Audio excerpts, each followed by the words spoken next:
Good morning, everybody. This is Dr. Reed and my lovely assistant, Alicia. Hi. Yeah. How's it going for you, Doc?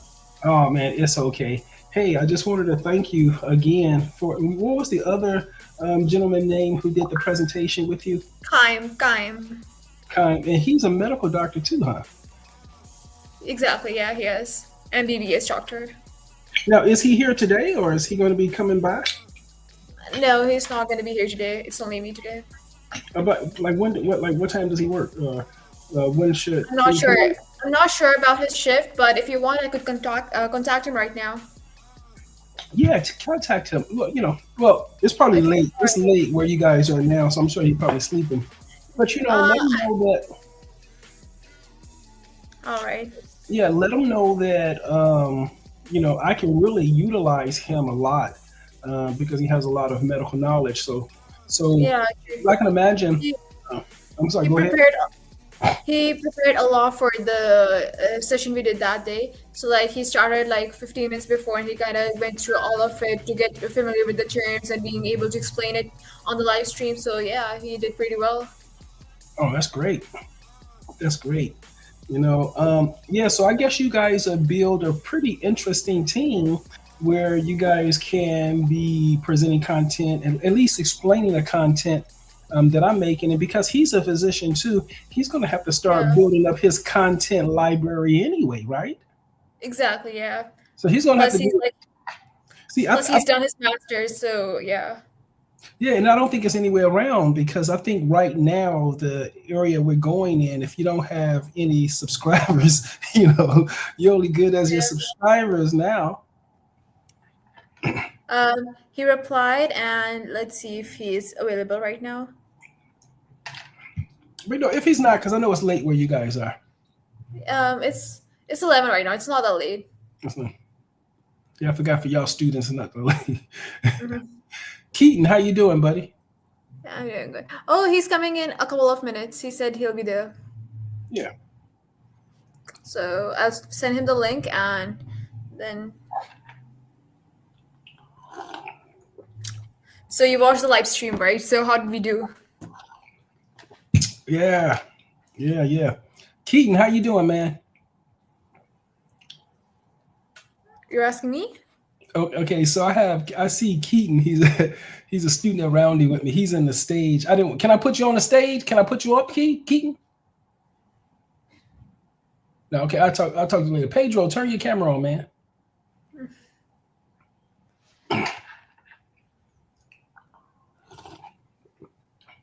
Hey, Pedro. Now, Pedro, you've been rounding me for how long now? How come I don't remember you, Pedro? I'm sorry, I can't hear you. We'll talk about it later, guys. We'll talk about it later. But today we're going to have a discussion on mild neurocognitive disorders. Now, back at the beginning, a long time ago, they used to call schizophrenia dementia precox. And the reason why is they noted the significant cognitive decline that happens before the patient began to exhibit the symptoms of schizophrenia. Oh, okay. Yeah. And so we don't use the word dementia precox anymore. We use schizophrenia. And every time we see patients with schizophrenia, sometimes they may have difficulty following instructions, difficulty adhering to medications. The healthcare system is very complicated, so they may have difficulty navigating themselves around these very complex systems. And so, I mean, if you have those negative thoughts inside of them, they would compel them to do the opposite of what they're being told. not only could they get directions from voices to tell them to do the opposite of what they're being told, but the voices can be very distracting for them, so they can't concentrate. So they can't engage in work Right. because the voices are concentrating, so distracting them. So overall, they have a cognitive dysfunction. They can't focus enough. So they basically get so overwhelmed that they're totally distracted from what they're supposed to be doing. Exactly. And a disease process can cause that. So it's called a mild cognitive impairment. So let me just go here and explain.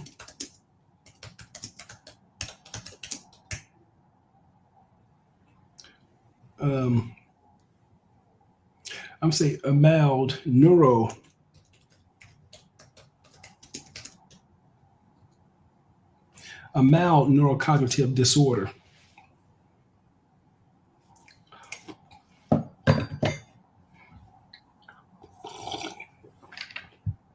One of the reasons why is this is important to sort of know here is because when you're talking to patients, sometimes they may not be able to give you a coherent history. Mm-hmm. So in addition to having symptoms of psychosis whereby they can hear voices and stuff, they may also have a mood problem where they may be depressed or manic, right? That's separate from a cognitive issue, not being able to pay attention or concentrate. Those are different. Those are separate issues. And so it can become so prominent that you may need to treat the cognitive impairment itself. And so let's see how we sort of identify what a mild cognitive impairment is and how do we go about treating it, Okay, so let's see here. Go ahead. I've always thought about like schizophrenia, like whatever information we get from the patient, like themselves, if they're like narrating their feeling, it might not be the most reliable since I mean they get those voices in their head, they're not able to comprehend the situation themselves. So whatever they're saying to a therapist, to a psychiatrist, it might not be the most reliable source of information, or to be able to treat them well. Yeah, not only could the source be the information be inaccurate, they also have difficulty with performance issues. Oh, Right? So performance, how well is your memory performing? Right? right. So Time is here. so let's say remember a topic that has 12 parts, right? Mm-hmm. Okay, and then after a period of time, how many of those parts can you remember out of, can you remember?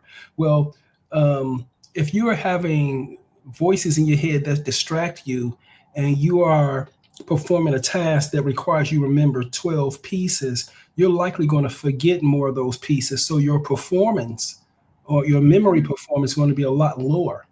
So Exactly. they not only give incorrect answers to stuff, but their performance is significantly diminished compared to other people without the mild cognitive impairment. Does that make sense? It does totally. Yeah. So someone without schizophrenia, you ask them to remember 12 items, right? And then you ask them 20, 30 minutes later, how many of those items did you remember out of those 12? I guess 7 to 10, maybe. Right, yeah, but someone with now, if you only remember one or two, now you're saying, hey, that's a performance issue. They're having difficulty storing information in memory, and that's one of the things. Memory is going to have to be one of the things that you assess in the mild cognitive impairment. So, but great question, though. Great question. I think it's Doc here. Yeah. Time is here, yeah. Doc, how's it doing, Calm? Is it Quam or? Let me see how we get you here. How's it going, buddy? Hi, Doc. Hi, Doc. Hey. Hi, everyone. Hey, how's it going? Hey, thanks for doing the show for me yesterday. I appreciate the effort you put into it, and I think you did a really good job. You really did, yeah. Well, thank you. Thank you. Actually, I had little time to prepare for it, but still I tried my best. Sorry to put you on the spot, but I'm sure you guys will figure it out. I mean, it has to be spontaneous. Yeah. I'm sure you'll figure it out. And I think that I was glad to have that opportunity. Oh, well, thank you so much. Let me just sort of explain what's happening in the background. We're finishing up our platform, and so we're going to be in the process of launching our AI, right? And we're creating content, and we want to have the AI link to the content. Okay. Right? That's great. So that's where you guys come in, right? So basically, I'm creating content, and I think I need to have you guys set up your own streaming rooms. If you need resources, I can go ahead and send you some resources to help you set up like a professional streaming room. Because this is probably the easiest way for a physician to get patients, True, yeah. Yeah, right? exactly. Yeah, yeah. Right. And, for a new patient, just the cost of a new patient is a considerable amount of money. And it's not like I own a bakery whereby I have my product has an expiration date or like 72 hours. Um, and so I don't have all this cost associated with seeing new customers and stuff. And so I think you guys going to have to figure out how to make this work. Yeah. So yeah, this is the only room I have. So I don't have those fancy streaming rooms. I think I mean, it we could will work. arrange that. I Yeah, guess if we do those lightings, maybe set up a bit, I think it would work. yeah, yeah. Sure. Got to start with what you have. Just put a lot of bling behind you. That's all. Just put a lot of bling behind you. I think the streaming is more. You've heard of in real life, right? Yeah. Yes, yes. Okay, yeah. The thing about in real life, I think that's what it is. Nobody really has a set. Hmm.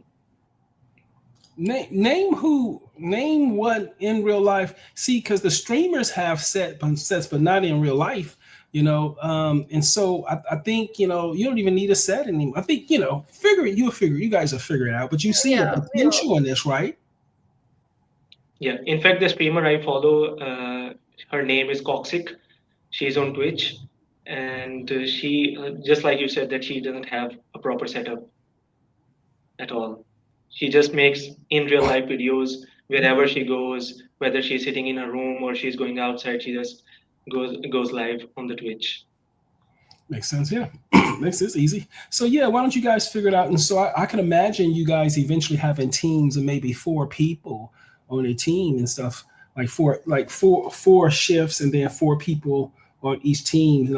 And I think you can basically specialize in some of the content.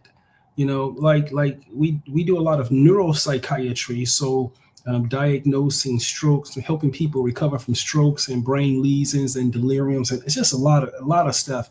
And so it's a very specialized area of knowledge and stuff. And so putting the content out there that help people understand it will really draw them in. And so I likely will have what you guys responsible for maybe 1 or 2 disease processes, and then you simply advocate and talk about those disease processes to sort of bring in the customers and things like that. Yeah, we can do that. But hey, Absolutely. buddy, I'm great to have you on board, man. Pleased to meet you too. Okay. Thank you. Thank you. Thank you so much. All right, sounds good. So let me see here.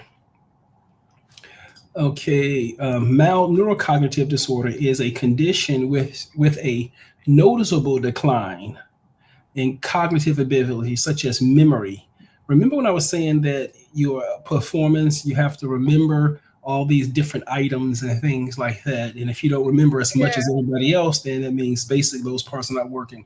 Language, difficulty finding your words, articulating your words, expressing your words. The thoughts may not come out clear. Look, a problem solving, more of executive dysfunction system symptoms, the frontal lobe involvement, very poor attention, very poor concentration, right? So it does not significantly interfere with daily life or independence. So, but the person may have difficulty doing a lot of things, like balancing a checkbook, like taking Ooh. medications 3 times a day,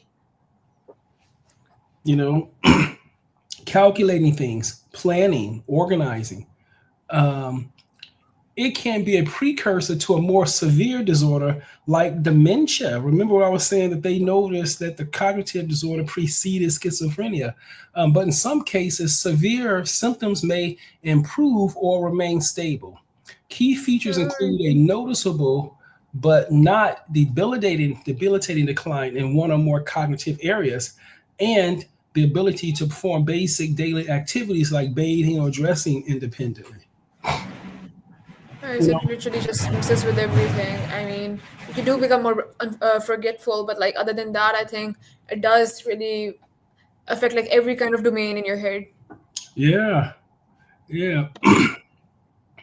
So let's see here.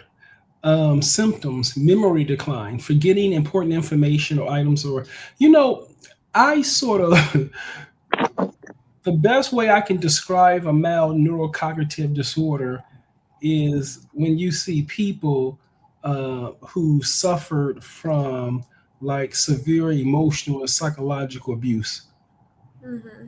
Right. So narcissistic. more emotional trauma. Yeah, Yeah, exactly. they be sitting dazed and stuff like that. So I sort of, I sort of view them as, who is? Let me show y'all. Um,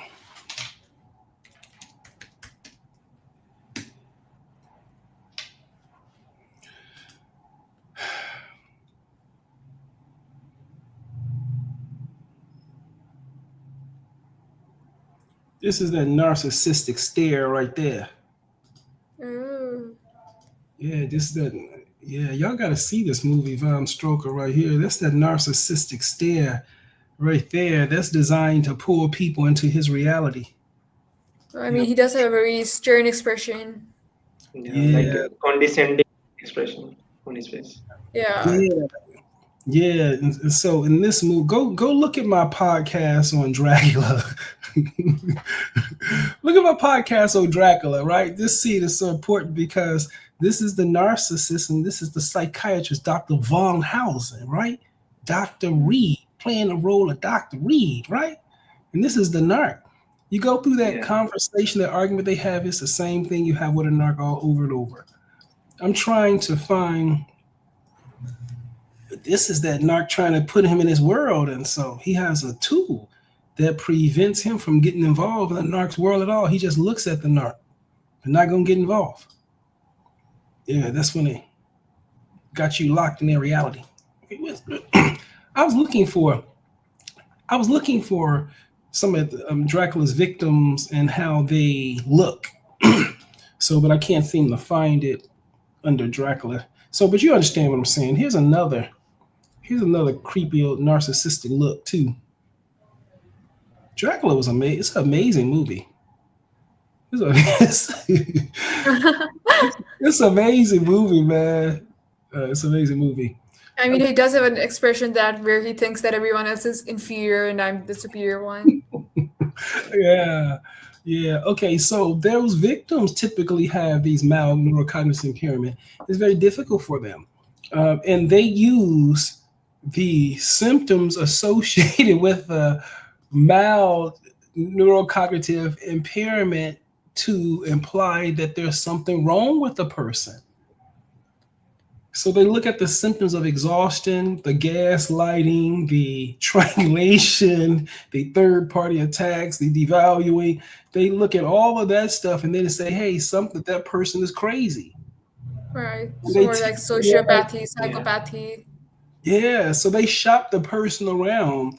When they emotional psychologically abuse them, they shop the person around to the point where they develop that mild cognitive impairment, and then they start putting them out in front of everyone, displaying them as being mentally ill. The first thing they say is this person is the victim is crazy. Yeah. All right. And so that's what I'm talking about more about cognitive disorder.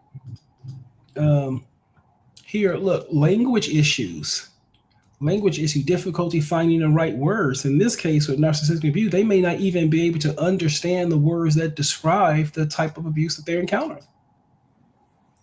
Look, judgment and decision making, slower and impaired ability to make judgments. You understand why?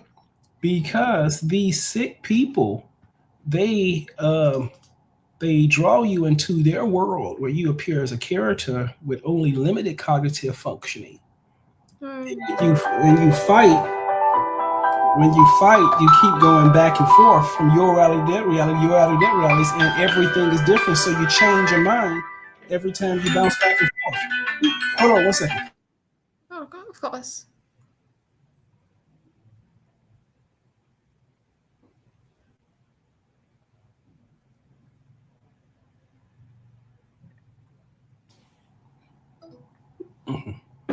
Yeah, so that the indecisiveness, whose world are you in? Right? Complete task difficulties. this frontal lobe impairment, executive functioning difficulty, multitasking, organizing, planning, sequencing. That's the frontal lobe difficulties we're having there. Uh, challenging tasks, tasks that take multiple steps to sort of complete, behavioral and psychological symptoms. Typically, with that mild neurocognitive disorder, that type of impairment would likely lock a person into the lowest state of brain functioning, which are the primitive defense mechanisms. And when they're locked into the primitive defense mechanism, all they can do is volatility. All they can do is stuff that's volatile. And so before they are able to get any better, they still continue to exhibit the same symptoms of the perpetrator and the victim. Because this might also lead to like anger issues, maybe. Yeah, see what happens is that you have like 3 levels of defense mechanisms that you can manage your psychological stress for. The primary level is the first level. That's a very primitive level. Okay, that's called a primitive defense mechanisms. So here, let me just give you an idea what the primitive defense mechanisms are. Because when you locked into that world, then that's the only thing that you can do. Right? So you can project your problems onto other people. Projection. Right? Self-projection, yeah. So anybody blaming you for their problems and you can't convince them that it's not you, they're projecting onto you. And that's a very dangerous thing because they're unable to handle the issues that they're dealing with. So they project them out onto you. And now they're going to handle it in you. These blame games. So when you see that, it's time to run. It's time to shut up and run because it gets deep, right? Displacement is another primitive defensive mechanism. Displace your feelings, your anger onto someone else. Right? Another one is things like splitting, like devaluing. That's giving someone or something a cluster of very negative traits and things like that. Sort of like devaluing. And so when you start to see these primitive, the people who have these mild cognitive impairments, they're sort of locked into their primitive defense mechanism. So unfortunately, that's all that they can do. They don't have the ability to behave in a more sophisticated or well-mannered way. Does that make sense? Yeah, exactly. Yeah. I have seen people in real life who are just like grumpy all the time, and yeah, there are some neurocognitive or maybe psychological issues behind that in the background of it. There must be, yeah. Yeah, I went over a podcast on the ego and how the ego is formed, and that's probably what you're describing is what I describe as one of probably the most sadistic thing that you can do to a person, right? And these sick narcissists, psychopaths, and sociopaths, they do this intentionally, right?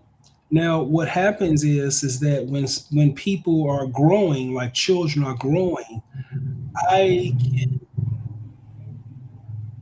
devalue you so much that you internalize those values. And when you internalize the values, you hold the beliefs yourself about you. But the person who did that to you did it on purpose in order for you to internalize their abuse and continue to abuse yourself after they're gone. So there's no way that you can stop feeling the same torture that they gave to you because you've internalized it and now your ego does it on its own. And so it presents to you as someone who's chronically grumpy, chronically depressed, cannot escape the suffering.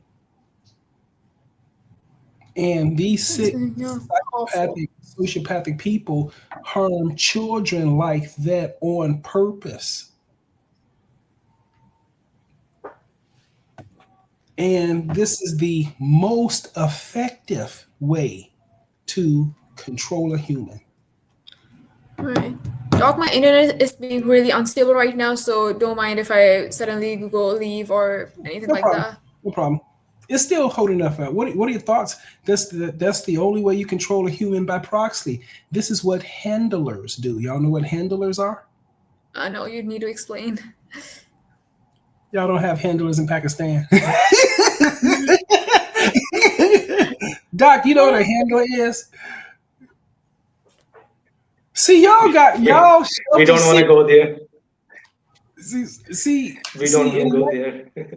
You say so you know what I'm talking about, or you don't? You do or you don't? No. We have an idea. Okay. All right. So you guys are sheltered in the But United I couldn't States. hear you. I couldn't hear you. Okay, can you hear me now? Okay, we'll talk about it later because your Yeah, I internet can. is down. Okay, It- so it's- let me go ahead and finish this for the cognitive, and we'll talk about that later. Okay, let me see what I have here. Okay, causes, varying conditions. Okay, this mild neurocognitive disorder can be caused by various factors, brain injuries, of course, strokes, and other medical conditions. Okay, progressive brain disease. In some cases, it is a symbol of progressive brain disease, such as Alzheimer's, and will worsen over time. Now, remember, Alzheimer affects the hippocampus, and Alzheimer should only have memory in the initial stages.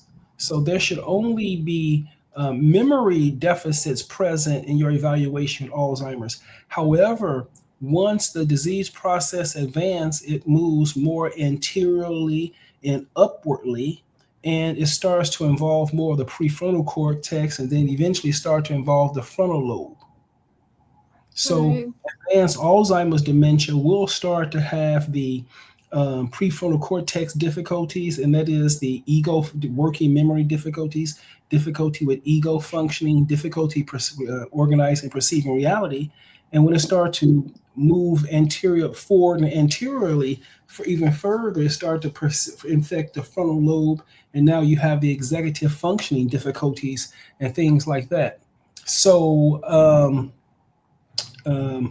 so here, it is a symptom of a progression of disease such as Alzheimer's, and it will worsen over time. So I usually tell the patients, hey, that Alzheimer's component stays gradual up until a certain point where it starts to impact their behavior and their mood and things like that. And that's when it starts to progress, involve other parts of the brain. Other health issues, stable mild neurocognitive disorder can be associated with other health conditions, heart failure, decreased perfusion, right? Kidney disease, the inability to eliminate waste, toxins, lung disease, hypoxia, right? Epilepsy, straight damage to the brain cells and things like that. Ictal states, post-ictal states, interictal states, prodromal symptoms, all of those seen in epilepsy. So patients who had seizures, they're in that prodromal, that interictal state, and the prodromal state, and all of those presents with something similar to a mild neurocognitive disorder. Okay. For diagnosis, medical professionals use a combination of tests. We use the neuropsych testing all the time. And so first, we have to make sure we test the hippocampus, and so we're going to test memory. And then we have the memory to see how many items can they put in memory and remember, right? The next thing we do is test that prefrontal cortex, and this is where your abstract reasoning at. And so we start asking questions that see if the person has access to abstract reasoning, such as, what does it mean when I say people in glass houses should not throw stones?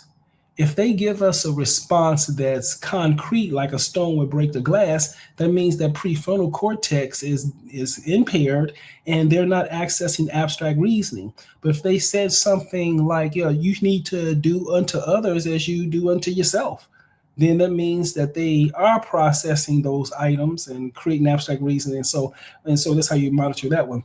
Then the other form of neurotype testing is to test the functionality out in the frontal lobe.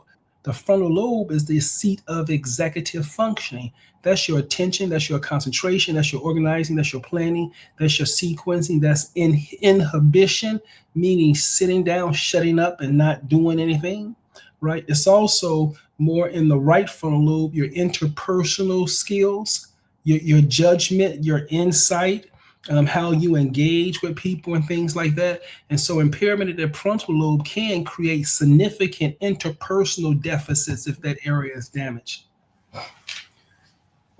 Does it make sense, buddy? Yeah. So we're at 30 Yeah, minutes. yeah, sure. Usually I try and keep these conversations to 20 minutes. We've gone 10 minutes over, buddy. But hey, thank you. I'm gonna go ahead and sort of end this for now. And thanks for all your help. And let me see, I think I have a question. Muhammad, how's it going, buddy? Let me see here. Thanks for the question, Muhammad. What role does diet, exercise, and sleep play in slowing decline? iHash, what's going on, buddy? Yeah, listen, diet, exercise, and sleep, that's the trifecta. You master those, you master the whole game. Right? And those are all the things that are going to restore you, right? Those are all the things, the diet, and exercise and sleep. Yeah. Those are all things. So you're going to have to do those well. All right. Let me see. Does anybody else have any other questions? Thank you. Thanks, Yeah. Thanks for your compliment, buddy. Thanks for your compliment. Okay, if no one has any other questions, I think that's all I have for today. Please feel free to like, subscribe, and share. And I'll talk to you guys later. It's been a pleasure, guys. Take care.